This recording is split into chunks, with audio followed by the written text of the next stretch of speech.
Hello friends, today we will discuss about Max Weber. So let us now start. Max Weber is probably the best known and most influential figure in sociological theory. Weber's work is so varied and subject to so many interpretations that it has influenced a wide area of sociological theory. It is certainly had an influence on the structural functionalism, especially through the work of Talcott Parsons. It has also come to be seen as important to the conflict traditions and to critical theory, which was shaped almost as much by Weber's ideas as it was by Marx's orientation, as well as to the Jürgen Habermas, the major inheritor of critical theory tradition. Symbolic interactionism have been affected by Weber's Verstehen and other ideas. We will study about this later. Verstehen approach. Alfred Such was powerfully affected by Weber's work on meanings and motives. Recently, rational choice theorists have acknowledged their debt to Weber. So we can see here the diversity or diverse kind of work and versatile nature of the work of Max Weber. Weber thinking on sociology was profoundly shaped by a series of intellectual debates, Methodonostrate, raging in Germany during his time. The most important of these debates was between positivist and anti-positivist. Anti-positivists were led by neo-Kantians. Weber responded critically, partly accepting and rejecting both. Agreeing with neo-Kantians, he believed that human beings respond to their environment in a meaningful way. The methodology of social science should concentrate on understanding the behavior that is not done in natural science, and that should be meaningfully and causally adequate.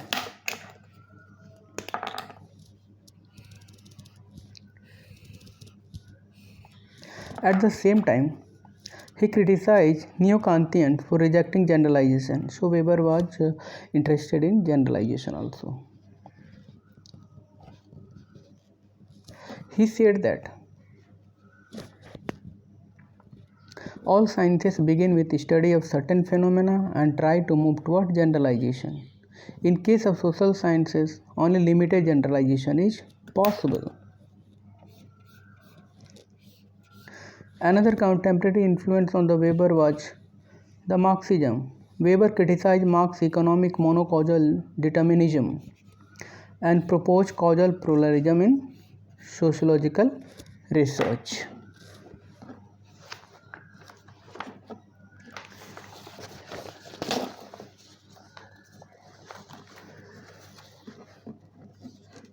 Now let us see Max Weber, social action theory.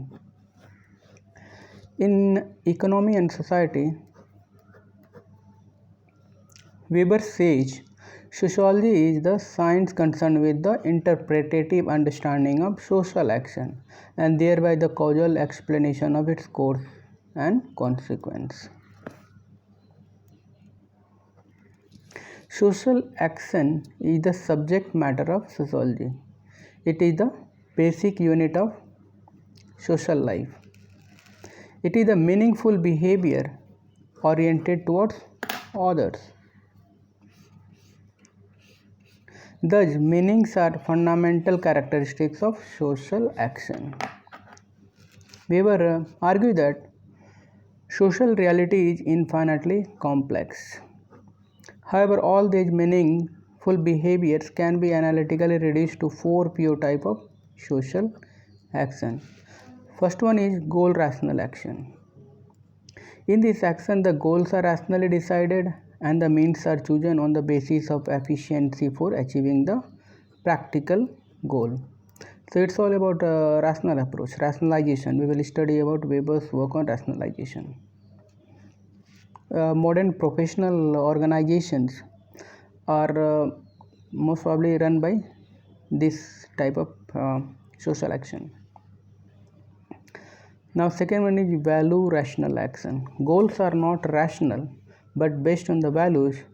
Means are chosen on the basis of efficiency. We can compare the how government institutions are running in India. These are mostly value rational actions. Goals are decided by based on values, but means are rational. So we can say that bureaucracy also work on this principle. Government schemes are also based on value rational actions. Traditional action. The sole purpose is to maintain and preserve the continuity of tradition. For example, the celebration of religious festivals. So it is quite visible in traditional society like Indian traditional society. Affective action. The meaning is to express one's emotional state. Basically, it was more about emotional outburst. These four types are pure type of action. They never exist in their pure individualistic form. These four types are pure types of action. They never exist in pure individualistic form.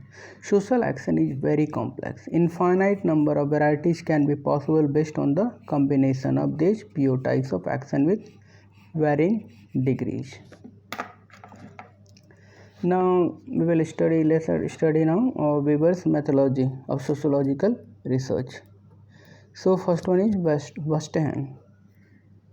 Verstehen, the German word for understanding is Verstehen.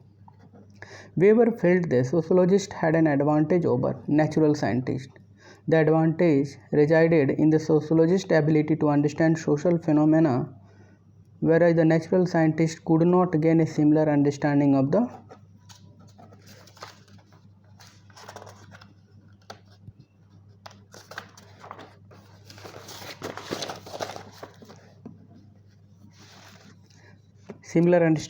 behavior of an atom of chemical compound. The German word for understanding is Verstehen. Weber thoughts on Verstehen were relatively common among German historians of his days and were derived from field known as hermeneutics. Hermeneutics was a special approach for understanding and interpretation of published writing.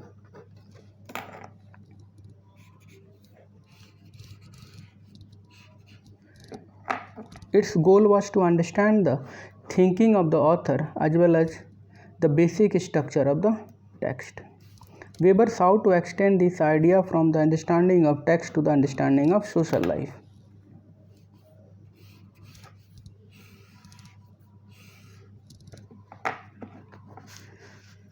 One common misconception about Verstehen is that it is simply the use of intuition by researchers. Thus, many critics see it as soft, irrational, subjective research methodology.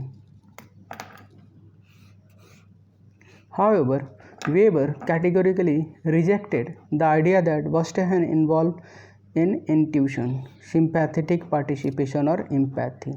To him, Verstehen involved doing systematic and rigorous research rather than simply getting a feeling for a text or social phenomena. For Weber, Verstehen was a rational procedure of study.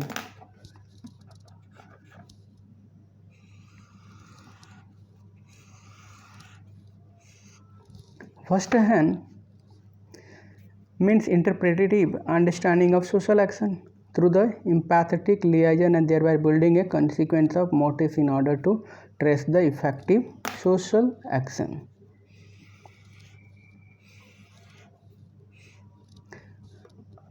Here, empathetic liaison, that means placing imaginatively oneself in other situation and then understanding the meanings of an action. The multiple interpretation of Verstehen help us see why Weber occupies such a central role in sociological theory. The cultural level interpretation of Verstehen would be consistent with large-scale theory like structural functionalism, whereas an individual level view is appropriate for small-scale theories like symbolic interactionism. Thus, Weber Verstehen is applicable to both micro level and macro level study, that it is most comprehensive one.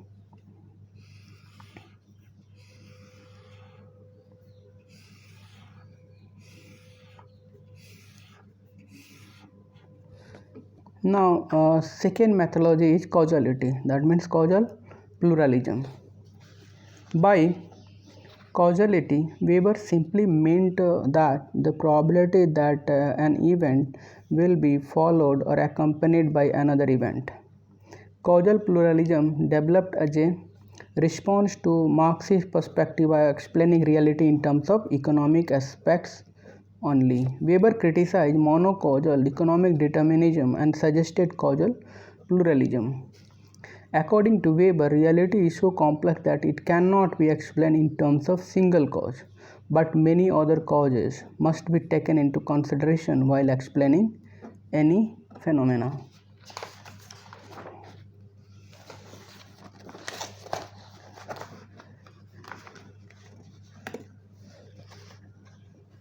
Weber argued that because we can have a spatial understanding firsthand of social life, the causal knowledge of the social science is different from the causal knowledge of natural sciences.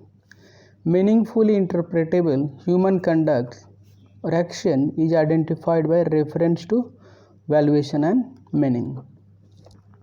Now we will look on the third methodology, that is ideal type, that is clearly mentioned in UPSC syllabus.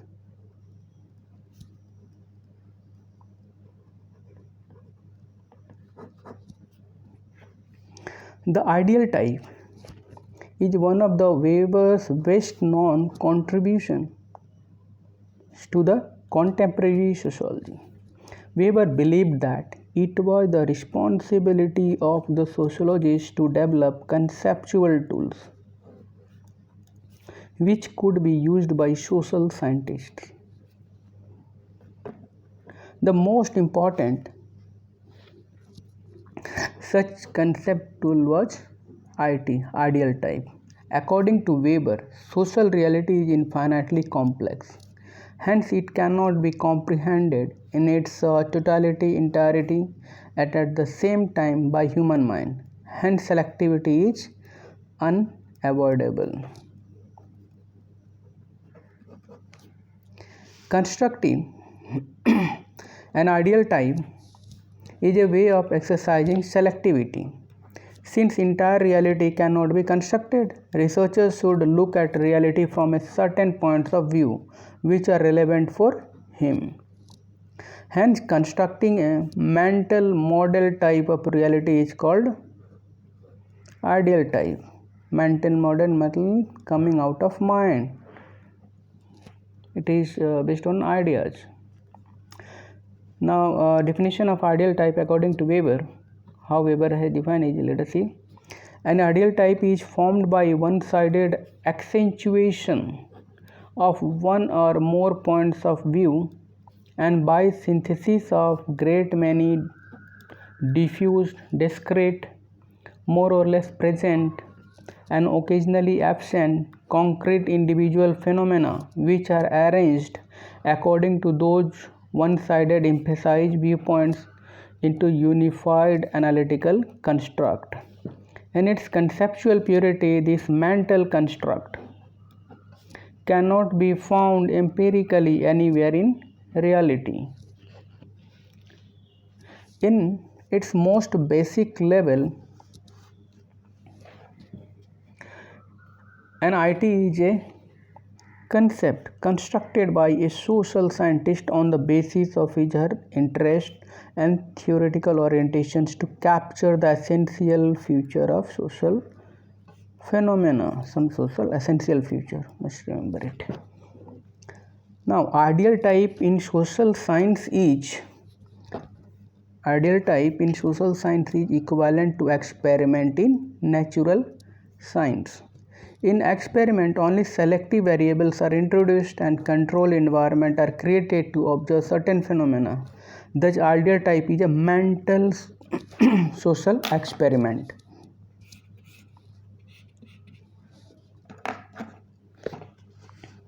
According to Weber, its function is the comparison with empirical reality in order to establish its divergence or similarities, to describe them with the most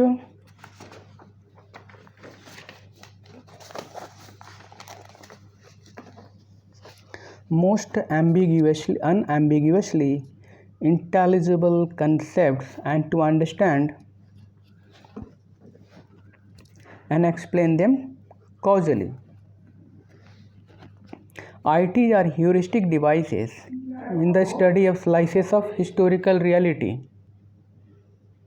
For example, social scientists would construct an ideal type bureaucracy on the basis of their immersion in historical data.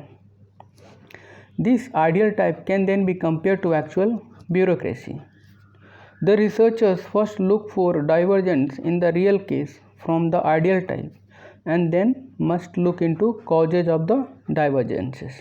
Some typical reasons for the divergences could be actions of bureaucrats that are motivated by misinformation, strategic errors primarily by bureaucratic leaders, decisions taken based on emotions, any irrational behavior. So these are some major reasons for divergence from reality and ideal type of bureaucracy. We can take another example. An ideal type military battle delineates the principal component of such battle: opposing armies, opposing strategies, disputed land, supply and support forces, command centers, and leadership qualities. Actual battle may not have all these elements. The basic point is that the elements of any military battle may be compared with the elements identified in the ideal type.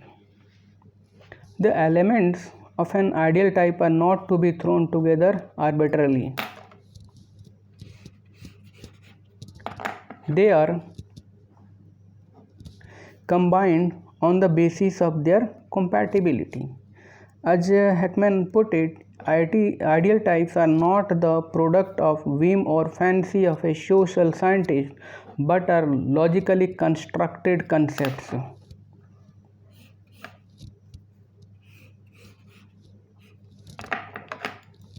In Weber's view, the ideal type was to be derived inductively from the real world of social history. In order to produce ideal types, researchers have to immerse themselves in historical reality and then derive the types from that reality.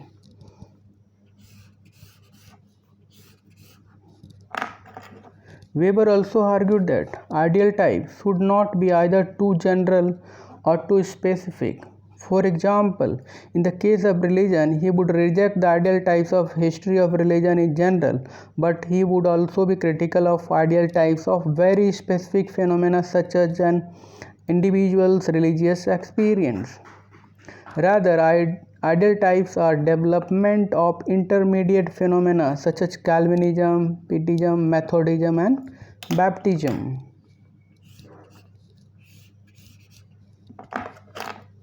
Although ideal types are to be derived from the real world, they are not the mirror image of that world. Rather, they are to be one-sided exaggerations based on researcher interests of the interest on what goes on in the real world. In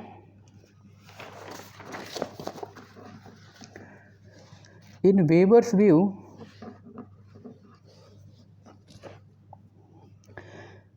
the more exaggerated the ideal type, the more useful it will be for historical research.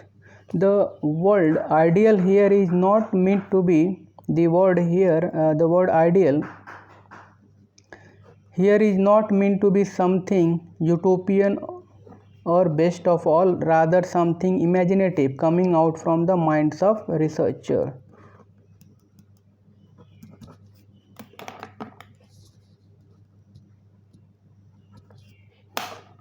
So it is not ideal. The term ideal is something like utopian or best of all, rather than something imaginative coming out from the mind of researcher. Weber has argued that ideal type need not be positive or correct. It can be negative or incorrect, any and morally repugnant.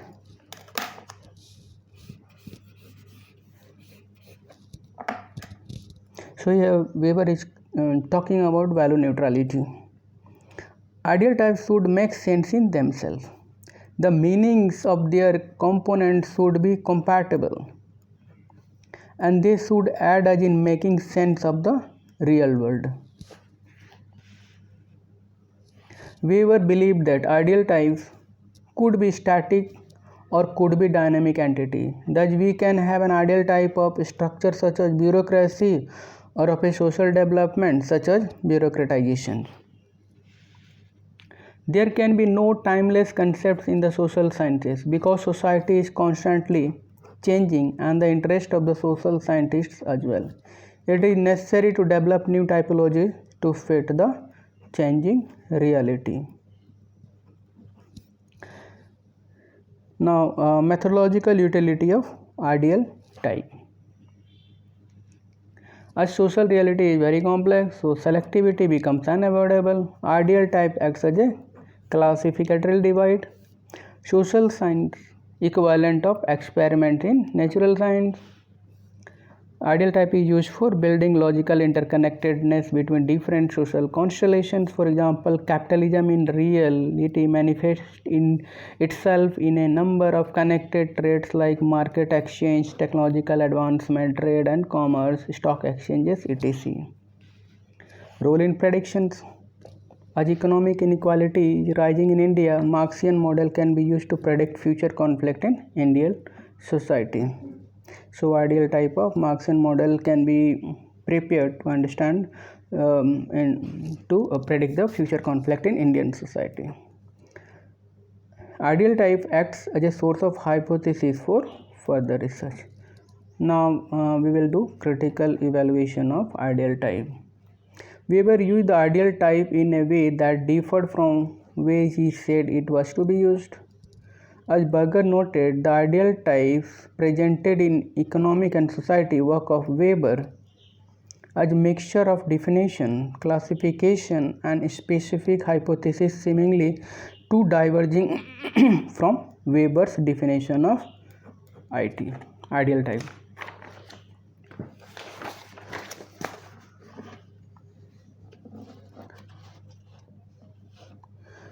Karlberg has argued that while the heuristic use of ideal types in empirical research is important, it should not be forgotten that they also play a key theoretical role in Weber's work.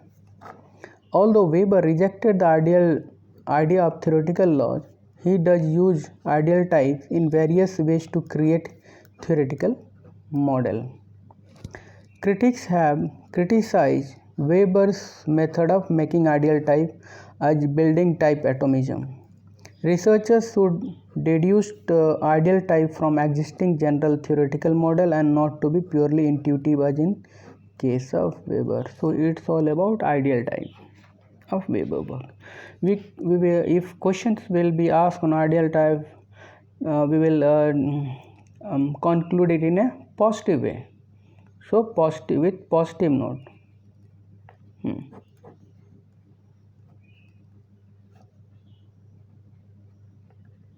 So conclude with positive note on ideal type. Now we will see fourth methodology. Now we will look upon fourth methodology of Max Weber, that is value neutrality. We will discuss it into separate chapter called fact, value and objectivity. We will discuss it in detail on Weber's perspective on value neutrality. So what value neutrality Weber is showing on that? Weber believed that social research should not be contaminated by the personal, cultural, prejudices of observer. Social values are an important source of contamination, but Weber acknowledged that total value neutrality is not possible. At certain level, value preferences is indispensable, unavoidable. You have to take value preference. He called this the sphere of value relevance. For example, Weber's choice of topic for research, Protestant ethics and spirit capitalism, was influenced by his parents' way of life. Weber argued that researchers should avoid making ideological assumptions, and in case it is unavoidable, then he should make clear and open to his ideological orientation. Researchers should also indifferent to moral implications of the research on society. He should not advocate any particular value. So it's all about Weber's work on social action and his four methodology, including ideal type, that is mentioned in UPSC syllabus. So okay, in next lecture we will cover authority. It is also in UPSC syllabus. Thank you very much.